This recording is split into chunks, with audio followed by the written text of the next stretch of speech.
Hello, good evening, good afternoon, and good morning sa mapanig kayo na mundo naroon si Pinoy Equipment Operator po ulit dito sa Canada. So ngayon nandito ako sa trabaho. Kita nyo naman yung mga machine ko. Ayan, ito yung isa, ito yung loader ko, at yung isa yung packer ko. Ayan yung packer ko.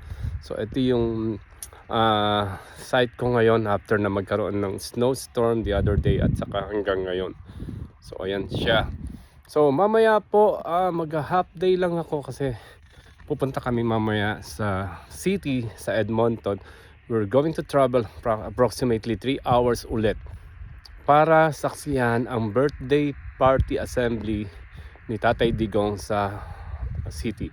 I believe it is in a hotel, somewhere in hotel sa city sa Edmonton. So mamaya po travel kami, mag-out ako ng half day para maki-join sa peaceful assembly para kay Tatay Digong. So patuloy lang po tayo magsuporta kay Tatay Digong, and kita-kita po tayo mamaya. I will try to have a video po doon para ma-upload ko ulit sa aking YouTube channel. So still, salamat po ng marami, and don't forget to subscribe to my channel. Kita-kita po tayo mamaya. Thank you po. Bye-bye.